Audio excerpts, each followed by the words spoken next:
I'm Connor Old, and welcome back to another episode of Old's Oscar Countdown. And this week we're going to be looking at the Best Actor category, giving my predictions for what I think will get nominated at the 2023 Oscars for the Best Actor category.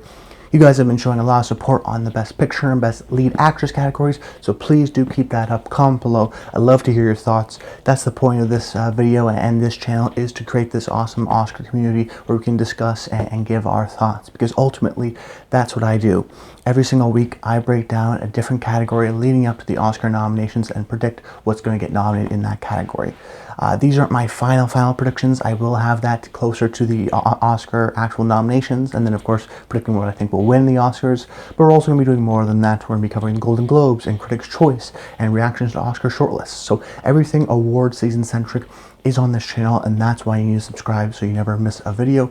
Once a week, sometimes twice a week, but without a doubt the point of this channel is to help you understand your Oscar sort of predictions and ultimately make the decision for yourself. I'll understand the landscape, I'll give you my thoughts and my analyses that may influence yours, but at the end of the day I want to help you understand and make the best predictions possible. And I've had a great record now of 75% in a lot of my accuracies, top 5% Gold Derby, sometimes 0.5% Gold Derby. I've done very well in terms of my predictions. And that starts right here. You do the homework, you put in the work right now so that it pays off in the end. So we're going to be talking about the Best Actor category this week. And starting it off, my first pick is Colin Farrell from the Banshees of Inisherin. And that may be a surprise to some people. I'm not necessarily super confident he's going to win. I really don't know who's going to win this category, but I do think he's without a doubt the most likely to get nominated, which is why I have him here in my first slot.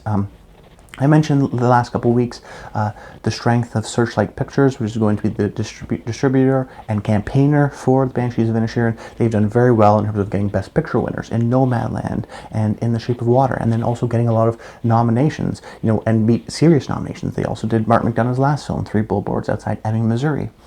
So I really feel confident in the sort of distribution and campaign that is Searchlight. So therefore I feel very confident in the movie itself. I've seen the movie. It's a terrific movie. I think it lives up to the hype. 99% on Rotten Tomatoes. Just recently it dropped from 100%. So this is a very well liked movie. Funny movie, but also melancholy and somber. And Colin Farrell is really the sort of the center of it all. Now I don't think he's going to 100% win, because he doesn't have a sort of transformative performance, and he doesn't have a lot of speeches in the more traditional sense. He is a very sort of complex but also nice character in the framing of the film. But based on the strength of the film, this may be the only Best Actor nomination whose film is nominated for Best Picture. That's a very real possibility. So because of that, because I think people will like the film, I think they'll like him in it. He is the sort of main core of the film. It's hard for you not to empathize, understand, and feel for his character. He is really great at that. He's an empathy machine in many regards in this film, and it can also be very funny as well.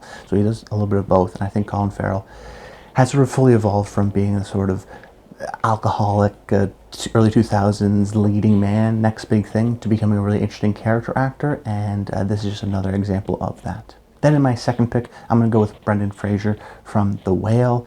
This is the sort of current frontrunner to win, but in my opinion has an equal amount of chance of not even getting nominated. There's certain things that I look at the film and I go, yeah, it's a great performance in a movie that has played the festivals and is relatively well reviewed from a strong director who gets performances before. Those are sort of the positives. But the matter of fact of why I don't even have it at first place and why I'm not just totally slam dunk on it winning is because I've been burned too many times on narratives. You see, acting categories do have narratives. We've seen people win in the past because they've never won before, and we've seen them win because it's their time or whatnot. But frankly, if we're looking at even the acting categories in particular, we've seen time and time again over the past few years that people will nominate movies ultimately that they like the most, the performances that they like the most, rather than what they should like. Whereas before in the Academy, when it was a little bit smaller, they could sort of have that little bit of a, okay, we'll give it to Heath Ledger because he passed away. Great performance, but we'll give it to him there.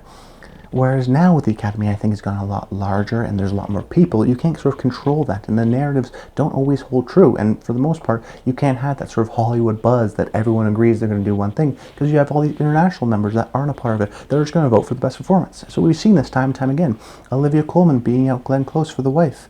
it was Glenn Close's time until it wasn't, and people just liked Olivia Colman, her movie better, and her performance better. Same thing with Anthony Hopkins in The Father. Oh, they'll have to go with Chadwick, right? He just passed away. Well, Anthony Hopkins is a very well-respected actor, and they liked his movie better, and ultimately his performance better. You could even sort of apply that too to someone like Sylvester Stallone with Bridge of Spies. I mean, this happens more frequently than I think we are willing to admit and recognize, that these narratives that we sort of build up early on don't always come to pass. I mean, just look at last year. Kristen Stewart was going to win for Spencer, right? And then she barely got nominated. So while I do think he's still in my number 2 slot, I'm not totally convinced Brendan is going to win. So that's why I'm a little bit dubious about narratives. But on a whole, sort of my positives just being, like I mentioned, it played the festival, so it's going through that path. That's very well a good sign.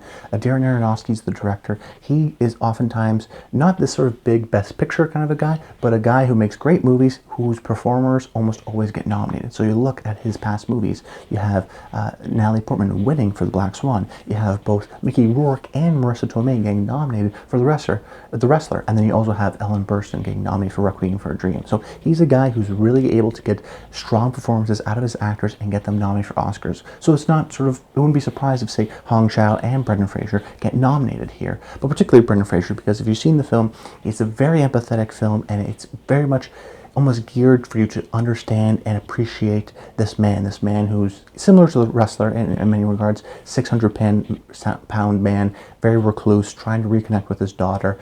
There's also this meta-narrative, which is why I think a lot of people are sort of campaigning in a narrative sense for Brendan Fraser, because he was this big-time leading actor. He was fit. Then he sort of goes away and has a couple bad bombs, and then comes back and he's gained all this weight and he's a character actor. And it's sort of this comeback story, I think, for a lot of people, where he was at the top of the world, then he came down, now he's back, and in a similar way, while Brendan Fraser himself is not 600 pounds, he was very sort of skinny and fit, and then put on a lot of weight. So there is a little bit of a personal connection too. Plus, from all we hear, Brendan Fraser himself is a nice man, a genuine guy, so he'll be theoretically very good at campaigning. So I do think Brendan Fraser is still going to get nominated, because he's still my number 2 slot. I'm just a little bit dubious that he's going to win, because we've seen narratives like this not necessarily pan out in the end. So will people like The Whale enough? Will The Whale get a Best Picture nomination? Maybe, but I'm not predicting it as of right now, so we have to sort of be mindful of that. But it's a strong performance from an actor who's been sort of out of the loop for a while, who's coming back with a strong performance in sort of the Hollywood sense. Hollywood loves that comeback story, the redemption story. Added with the fact that Darren Aronofsky has gotten his performers nominated in the past, I do think that Brendan does get the nomination. However, I don't think he's a shoo-in for the win like a lot of people do. Then in my 3rd slot, I'm going to go with Austin Butler from Elvis. Now, I think a lot of people have some reservations with this performance or it getting nominated just from the past of the Oscars. However, I feel very confident that this will get nominated, because it has all of the sort of good things going for it, and I think some of the knocks that some people may put against it aren't always proven correct, that they're sort of myths. The first one is that Austin Butler, he's not going to get nominated. He's too young. The acting category, particularly for men, is very much a older men, 60 plus kind of appreciation. They don't nominate the young guys. Now that may be true 5-10 years ago, but that's not true of the modern Academy. I looked at the past 5 years of nominees in this category. I chose the actor who was the youngest of the 5, and then I added them all together and divided by 5. And I found that the average age of the youngest actor for the past 5 years in this category is 33. Austin Butler is 31. So he's right in that range, a couple years younger, but still very much, if you look at the past few years, Andrew Garfield, Daniel Kaluuya, Stephen Yeun, Timothée Chalamet, these are guys who are getting nominated in these lead actor categories who are young. And we're talking about certain people like Adam Driver, Stephen Yeun, they're in their 30s. But then you're talking about Timothée Chalamet or Daniel Kaluuya. I mean, they were in their 20s when they first got nominated. So it's not like this crazy thing that this young actor will get nominated. I also think Elvis could be a possible sleeper when it comes to Best Picture at the end of the day, because I do think it's going to get some technical appreciation. It gets in for Austin Butler here. It's a sort of big success summer blockbuster. So really the myth that, it's only going to be young actors has been proven untrue in the past 5 years, and we have to adapt to that. So as a matter of fact, it seems like there's always sort of one 30-year-old actor every year in this category. So the obvious one here for me would be Austin Butler. Then you may also say, well, Connor, he hasn't been nominated before, so he has to get his dues. Well, maybe that is true, but as a matter of fact, if you look at the past 10 years, like I did, of the Best Lead Actor category, you would find an average of 1.8 newcomers. That is to say, 1.8 people who have never been nominated before getting nominated. And then that number jumps even higher if you don't include supporting actor past nominations. So if you're including just sort of main lead Oscar nominations, it's actually more frequent than you think. It's not like this Best Composer who nominated the same people over and over again. This category does like to nominate people who haven't been nominated in the past, and Austin Butler sort of fits that narrative. So to think that it's all old and it's all people that have been nominated a bunch of times before and they just like to nominate their sort of old white guys, that's not necessarily true. The modern day Academy has changed and is starting to incorporate a lot of these younger actors and these first time nominees. So those are sort of dispelling the myths of the negatives. So then what are the positives? So many. First of all, Elvis, big blockbuster, it's a hit. People want to see cinema come back. Movie theaters are back, and the strength of the industry as a whole. That's a good sign. Of course, Austin Butler playing a real-life person in Elvis, a legendary figure. And as a matter of fact, if you look at the past 14 years, every single year, in this category, there's at least one person who gets nominated for playing a real-life person. You have to go all the way back to 2007 to find a year in which all 5 of the nominees were playing original characters. That just indicates to me, that the Academy really loves people in this category, men who play other men, particularly famous men, in the case of Winston Churchill or Freddie Mercury, or in this case, Elvis. So you're talking about, if you don't think Austin Butler's going to get in, and you think it's going to be Brendan Fraser and Colin Farrell and Bill Nighy and Diego Calva, well then you're not picking a nominee that is based on a real person. So you're basically sort of bucking the trend of 14 years in a row in this category, just in this category, not to mention, how many years in a row it is for all the other categories. The Academy has shown us over and over again that they like actors playing real life people. That's the type of roles that they appreciate. Austin Butler has an amazing performance in this film, even if you don't like the film, which not a lot of people do. Some people do, some people don't. But even if you don't like the film, you recognize that he's so great, and he delivers a great performance of the sort of beginning of Elvis to the very end, birth to death, highs and lows of it all. That sort of energy that he brings, he really sort of transforms himself. And I think that will be recognized at the Oscars. Then in my 4th slot, I'm going to go with Hugh Jackman in The Son, which may be a movie that people had higher expectations for that sort of dipped. And you may be thinking to yourself, well, Connor, why Hugh Jackman? The Son, it isn't very well reviewed. It probably won't get any other nominations. Maybe acting, maybe adapted screenplay, maybe. But this movie wasn't very well received, sort of premieres a little bit early. Will it have that same sort of juice as something like The Father? It won't have the same sort of juice as Florian Zeller's last film, The Father. However, I do think that this is the kind of performance that is almost universally nominated every year. I mean, how many years do we get performances like Glenn Close in The Wife, or Julianne Moore in Still Alice, or even argue Joaquin Phoenix in Joker, or Rami Malek in Bohemian Rhapsody. These are movies that have a strong performance, even if not everyone likes the movie, even if there's sort of a mixed critical response. People almost always gravitate to, well, at least she was good, at least he gives a great performance. I mean, even Jessica Chastain, The Eyes of Tammy Faye last year, a middling sort of reviewed movie, but everyone agrees that Jessica's so great in it, so she wins. Now, I'm not saying Hugh's going to win, however, I am saying he has a lot of the characteristics of these sort of past winners or people who are in mediocre movies who get nominated. Because at the end of the day, the actors appreciate the role and appreciate what the actor sort of commits to it. And if you've seen the film, and based on the reviews, you know that The Son is a very dramatic film. It's very emotional. It allows you to have all these big speeches, to sort of hold back his tears, and to deal with this very sensitive topic of mental health, and based on a play, so it's very theatrical. We oftentimes see people get nominated for the roles in other movies that are based on plays, so that's not an uncommon thing.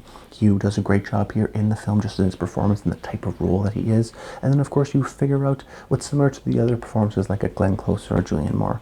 Well, it's the fact that Hugh Jackman is very well liked. He's a past nominee. He's someone who's hosted the Oscars before, and he's very charismatic, very charming. So he's going to be around, trying to promote this movie, trying to, get himself an Oscar. So just the fact that he's very charismatic, very well liked within the Academy, past nominee, has hosted the Oscars before, so he's in sort of good faith.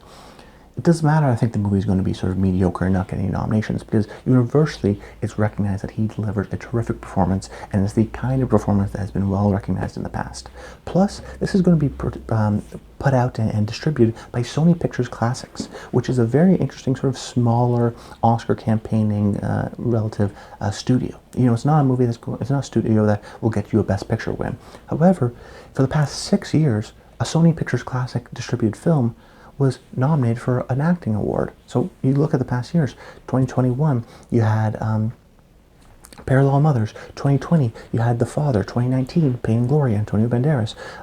2018, you had The Wife. 2017, you had Call Me By Your Name. 2016, you had Elle, in which Isabelle Huppert got nominated. So every year, the movies aren't always getting nominated for Best Picture, very rarely actually, but they always get an acting nomination and sort of overperform Glenn Close in The Wife.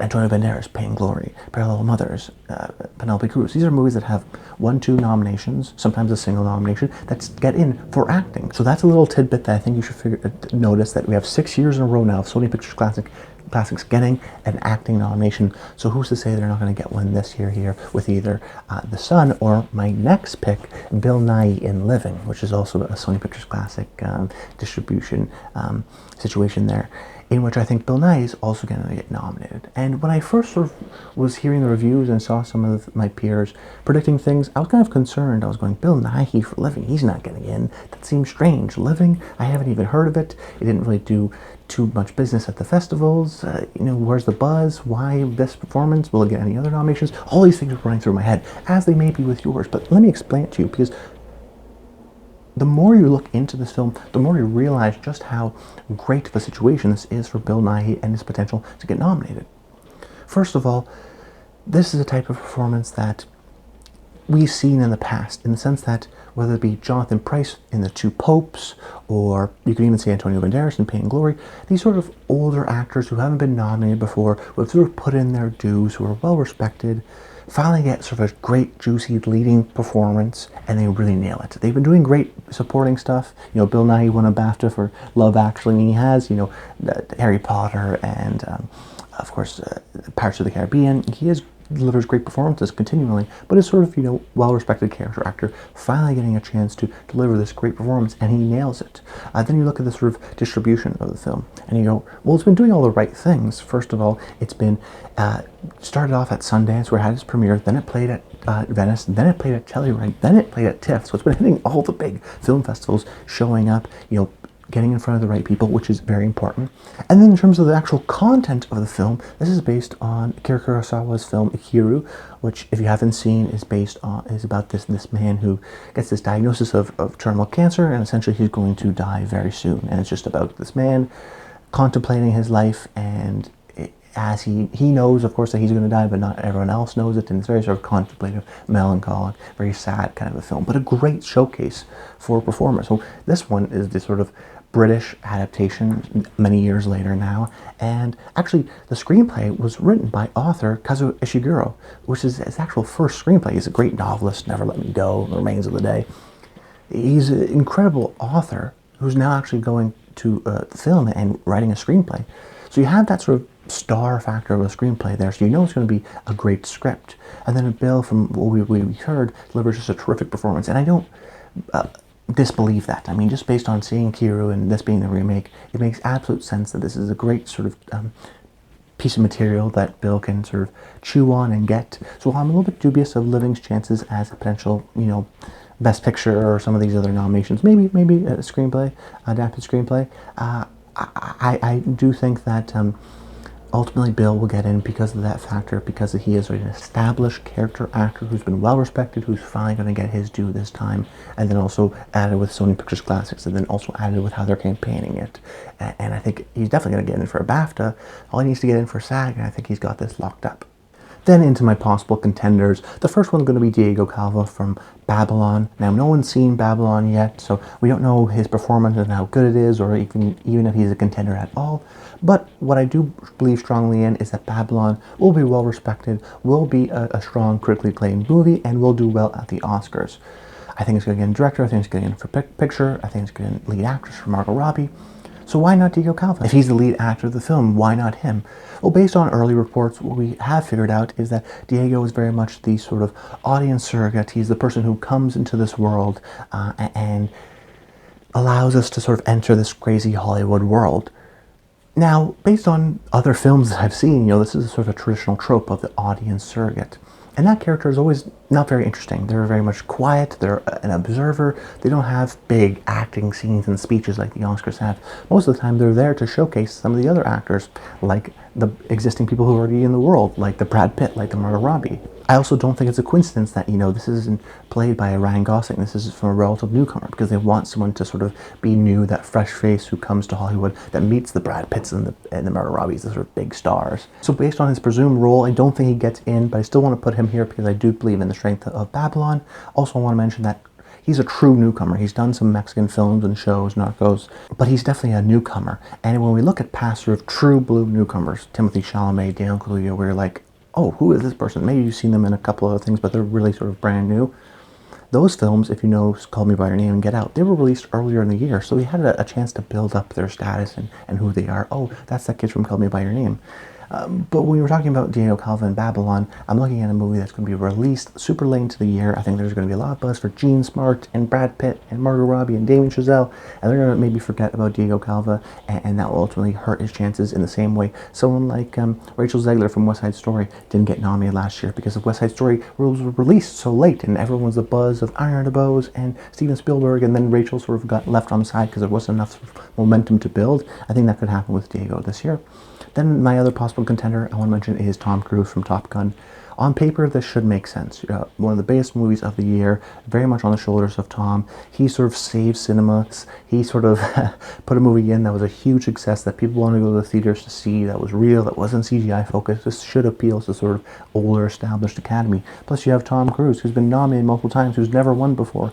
If you really think this is going to get in for Best Picture, why should this not get in also for Tom Cruise? Well, the matter of the fact is that he's shooting Mission Impossible 8 right now, so he can't be campaigning for the film until later on in the season. So that's going to hurt his sort of early chances. I still think there's a little bit of a weirdness with this whole Scientology thing and the fact that Tom is part of Hollywood, but he's almost outside of it because he's, so much in a different kind of a realm than other people. I don't think he goes to parties in that same traditional sense, the way maybe he once did in the 90s. And also, he hasn't been nominated for 20 years, reprising a role that didn't get him nominated the first time. That's a little bit cheesy, a little bit corny. I think it's a genuine great performance by him. You're going to be seeing him at the 2022 Connors Awards, my personal award show, that's for sure. But I just don't think that this action movie is going to get nominated. The action movie lead actor, that's sort of a lower tier Best Picture nominee from a guy who's had a complicated, sort of problematic past, who's not going to be campaigning. There's too many things I think going against him. Even though it should be Tom Cruise, Top Gun, big movie, he should get nominated. I just don't think he will. But that's about it, guys. I hope you enjoyed the video. Make sure you comment below and let me know your thoughts on the Best Actor category. Stay tuned to next week where I'm going to give my predictions on Best Supporting Actress. But that's about it. Until next time, stay tuned.